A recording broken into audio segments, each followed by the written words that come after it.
Ողջույն ձեզ հարգելի հայրենակիցներ, միասնական տեղեկատվական կենտրոնը շարունակում է իր աշխատանքները Երևանից։ Այս պահին ներկայացնենք իրավիճակը ռազմաճակատում մինչև հրադադարի հայտարարելը եւ հրադադարի հայտարարելուց հետո։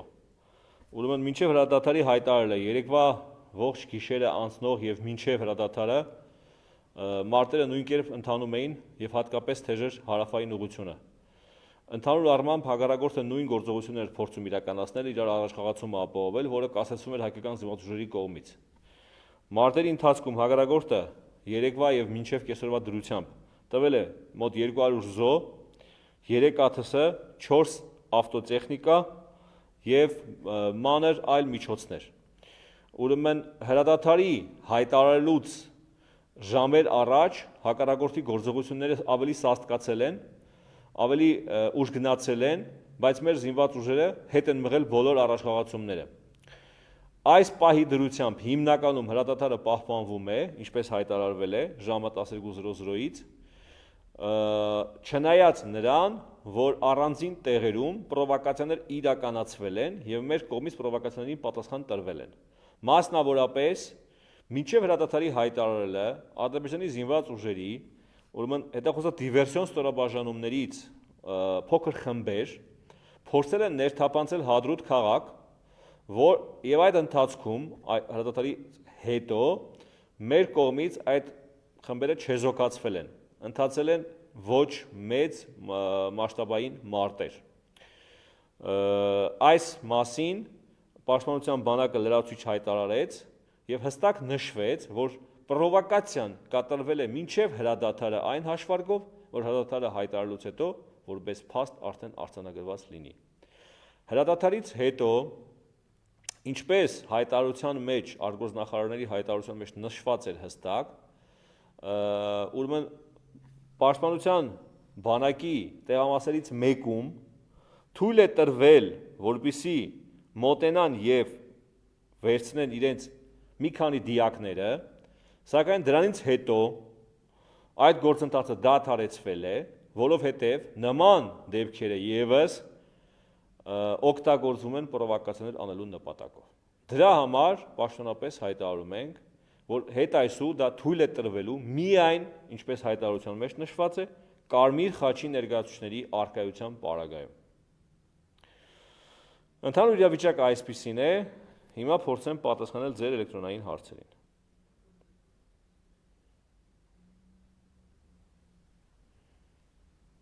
Կենտրոն հեռուստաընկերություն Վարգոն զոնի տեսանյութում նշել է, որ Հադրութի ուղղությամբ դիվերսիոն փորձ է կատարել թուրքական հատուկ զորակայինները, արդյոք ես արդեն նշեցի այս փաստը, այս լուրը իր մանրամասներով։ Երկրորդ հարցը նույն վերաբերվում է նույն հարցին, գերեվարվածների փոխանակման հարցը բարձրացված է, ուրեմն հրադադարը ունի հենց այդ նպատակը։ Երբ որ դա կիրականացվի, մենք լրացուցիչ դա կհայտարարենք կոնկրետ գերեվարվածների, կենթանի մնացած գերեվարվածների մասին։ Մյուս հարցը նոր Հայաստան հեռուստատեսություն։ Տելեգրամ օրենքներից մեկը քիչ առաջ հրապարակեց տեսանյութ, որտեղ պարզվում է սիրիացի վարձկաները խոսում են Իդլիբ բառապաշարով։ Եթե դա պաշտոնական տեղեկություն չէ, կարող է լինել ամենատարբեր տեղեկությունները։ Այն որ ԱՊԿ-ներ կան այն կողմում, դա փաստ է, բայց շատ հաճախ ցանցում կարող լինել ոչ հավաստի տեղեկություններ, հետևեք խնդրում եմ պաշտոնական ապացույցներին, պաշտոնական փաստերին։ Մեկ հումանիտար հրադադարից մեկնարկից հետո արդյոք զոհեր ունեցել ենք, ինչքան է տևելու այս հրադադարը, կա արդյոք կոնկրետ պայմանավորություն։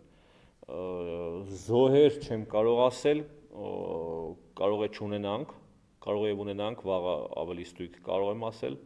ժամը 12:00-ից հետո տեղի ունեցածի մասին, ինչքան է տևելուն չեմ կարող ասել, իմ կարծիքով դրա մասին կհայտարարվի։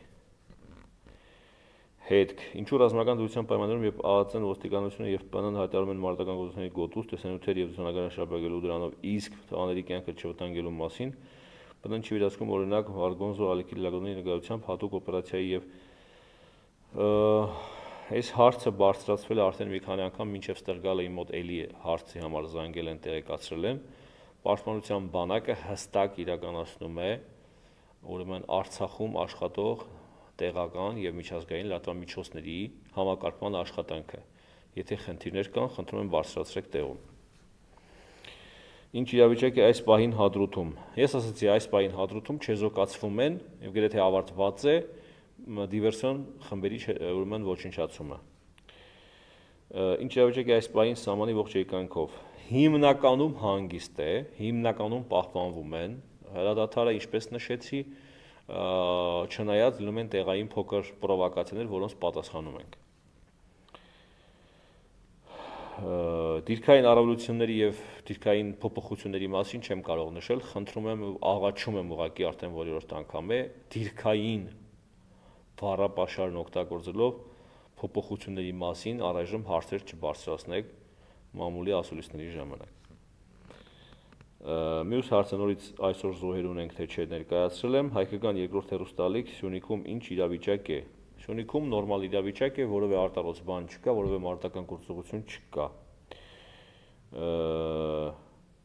Կարմիր խաչի մասով արդեն ներկայացրեցի։ Պայմանավորվածության համաձայն պիտի լինի Կարմիր խաչի ներկայացուցիչների աշխատանքը, եթե այդպեսին չեղավ,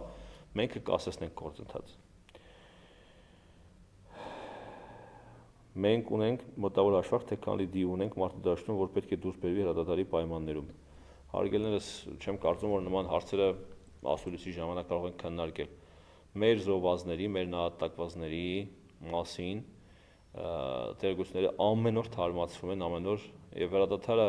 եւս մի հնարավորություն է, որպեսզի ավելի ստույգ տվյալներ ներկայացվեն։ Խնդրում եմ հետևեք պաշտոնական տեղեկություններին։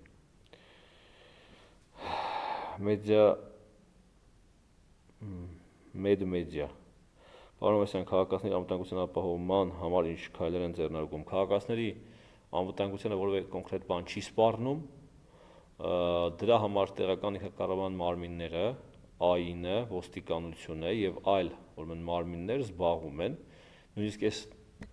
ուրեմն ամբիոնից ելույթ են ունեցել եւ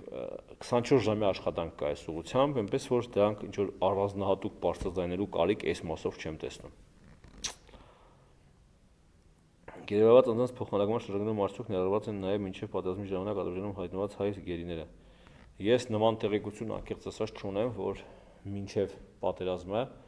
տեղի ունեցած գերիների փոխանակում եւս իրականացվի։ Եթե նման տեղեկություն լինի, մենք կհայտնենք։ Անկախ բլոգեր Վանո Կարապետյան, պարոն Հովհաննիսյան, եթե օրինակ վաղը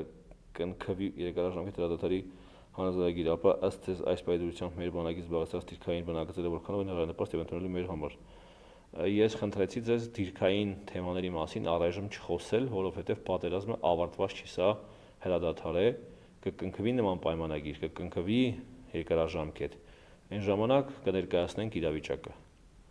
Դիրքային փոփոխությունները թե առաջ թե հետ շատ տեղում են տեղի ունեցել։ Եթե այլ հարցեր չկա, չէ, ոնց որ նորից հարց ունենք։ Ստեփանակերտում միացվել օդային տագնապը։ Չէ, չեմ կարող մեկնաբանել հարգելներս այս պահին, որովհետև պատերազմը ընթանում է, պատերազմի process-ի ընթացքում իրավիճակ է փոխվում, մենք այս պահին ձեզ հետ հիմա այստեղ խոսում ենք եւ կարող է ինչ-որ միտեղ նորից ինչ-որ մի պրովոկացիա տեղի ունենա կամ Ստեփանակերտում կամ Շուշիում միացվի ուրեմն ահազանգ։ Այս պահին չեմ կարող, երբ որ կտեղեկանանք, լրացուցիչ մենք կհայտնենք։ Դուք գիտեք, որ մենք գրեթե 24 ժամ նաև հաղորդակցման այլ եղանակներով ձեզ փոխանցում ենք տեղեկությունները, այնպես որ խնդրում եմ հետևեք միասնական տեղեկատվական կենտրոնի հարթակին, հետևեք ինձ, հետևեք Շուշան Ստեփանյանին, հետևեք Աննա Ալբանդյանին եւ ներողություն Նաղդալյանին եւ մյուս մեր գործընկերներին, ովքեր իրավիճակը հստակ ներկայացնում են։ Նոր հարց Magnus News Ադրբեջանական լրատվամիջոցներում ջանքեր չեն խնայում ասել, որ հայկական կողմն է խախտել հրադադարը միջազգային կառույցների համար ունեք իրենց այս սուտը հերքող փաստեր։ Միշտ չի որ ինչ-որ բան պետք է հերքենք կամ հավաստենք կամ ինչ-որ ջանք գործադրենք ապացուցելու համար։ Իսկ այլ ինչ էինք սպասում մենք ադրբեջանական կողմից, որպեսզի ներկայացնենք, ես այլ բան չէի սպասում, անկեղծ ասած։ Չգիտեմ ինչքան է տևելու հարգելներս, հարցը նորից կրկնվում է, հրադադարի ժամկետը, ես չունեմ այդպիսի տեղեկություն, թե ինչքանով է ֆիքսված ուրեմն ժամկետը։ Շնորհակալություն, հետևեք մեզ միասնական տեղեկատվական հարթակի տարբեր ուրեմն տեղերում, երբ որ մենք ելույթներ ու ասուլիսներ ենք ներկայացնում, հետևեք մեզ 24 ժամ, մենք մշտական աշխատում ենք։